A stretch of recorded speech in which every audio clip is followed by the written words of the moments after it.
अगली खबर जो आपको उत्तराखंड से ही बता रहे हैं, हर घर तिरंगा अभियान की धूम है। चीन तक भारत का तिरंगा दिखेगा, माना गांव में तिरंगा फहराया जाएगा। उत्तराखंड और चीन की सीमा पर है माना गांव, जहां पर ये तिरंगा फहराया जाएगा। देखिए, हम कोशिश हमारे देश में प्रधानमंत्री नरेंद्र मोदी की सरकार जब से आई है कि हम अपने दुश्मनों को खुद दिखाते हैं कि देखिए हमारे देश का जज्बा क्या है। हमारे देश में तिरंगे की आन बान और शान के लिए लोग कुर्बान हो जाते हैं। और जब बात की जाए चीन की, तो माना गांव वो जगह है जो चीन सीमा पर है और यहां से दिखेगा देश का तिरंगा। और क्या कुछ तस्वीर हो सकती है, अभी से हम समझ लेते हैं उस नज़ारे को। अनुज हमारे साथ बने हुए हैं। बहुत ही खूबसूरत वो नज़ारा होगा जब हम तिरंगे को माना गांव पर फहराता हुआ देखेंगे। एक तरफ चीन की सीमा दिख रही होगी और एक तरफ भारत की सरजमीं। लेकिन जब हम इस तरह के कदम उठाते हैं तो जो दुश्मन देश हैं, जो ऐसे देश हैं जो नहीं चाहते कि हमारा तिरंगा हमेशा यूं ही लहराता रहे, क्योंकि कई मसलों पर हमने देखा है कि कोशिशें हुई हैं घुसपैठियों की भी घुसपैठ करने की। अब माना गांव में हम देखेंगे हमारे देश का तिरंगा फहराते हुए, हिंदुस्तान की आन बान और शान, उस तिरंगे को हम देखेंगे। आपके माध्यम से, आपके नजरिए से समझना चाहूंगी कितना ऐतिहासिक होने वाला है वो पल।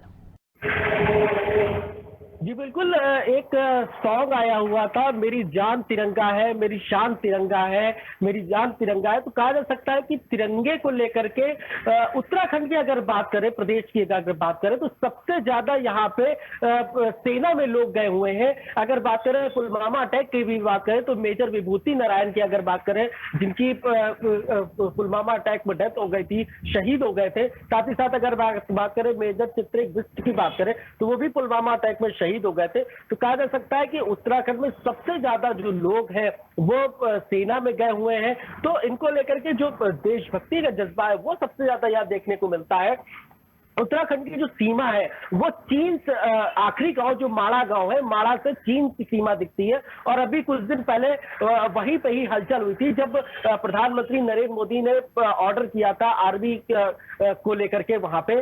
तो वहां आर्मी के सभी जो सेना है वो वहां पे मौजूद थी। तो कहा जा सकता है कि अब की स्थिति ये है कि अब माड़ा गांव के जो आखिरी गांव है वहां पर भी झंडा फहराया जाएगा, जो हमारा तिरंगा है वो फहराया जाएगा। साथ ही साथ अगर बात करें केदारनाथ, सीतू बाबा केदारनाथ और बद्रीनाथ धाम में भी तिरंगा फहराया जाएगा। लोग वहां पे अमृत महोत्सव मनाएंगे, आजादी की खुशियां मनाएंगे।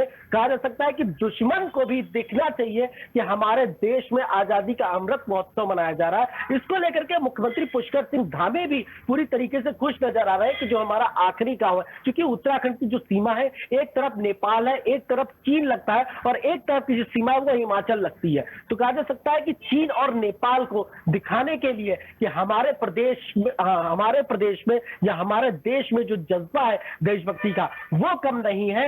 हम तिरंगा फहराएंगे और हर घर में तिरंगा फहराएंगे, यहां तक कि जो भारत का आखिरी गांव है वहां तक की तिरंगा फहराना चाहिए। इस तरीके की देशभक्ति का जज्बा पूरे अगर बीजेपी संगठन की भी अगर बात करें या प्रदेशवासियों की भी अगर बात करें तो उनमें यह जज्बा देखने को मिल रहा है कि हर घर तिरंगा। जिस तरीके से लगातार अगर बीजेपी कार्यालय में जिस तरीके से जो झंडे हैं वो वितरित किए जा रहे हैं, लोगों को डोर टू डोर झंडे वितरित किए जा रहे हैं, बूथ स्तर के कार्यकर्ता हो या पन्ना प्रमुख हो या संगठन महामंत्री हो या बीजेपी के प्रदेश अध्यक्ष हो, वो सभी लोग एक एक झंडे को लोगों को वितरित कर रहे हैं। और हर घर में तिरंगा 13 तारीख से और 15 तारीख तक लगभग जो लक्ष्य रखा गया है कि 20 लाख लोगों घरों से ज्यादा का लक्ष्य रखा गया है कि हर घर में तिरंगा फहराना चाहिए। जी, तिरंगे को लेकर लोगों में किस तरह की भावनाएं हैं, उनका किस तरह से वो खुद भी सम्मान करते हैं, ये हम चर्चा कर रहे हैं। लेकिन दूसरी तरफ इस पर सियासी एंगल अलग है।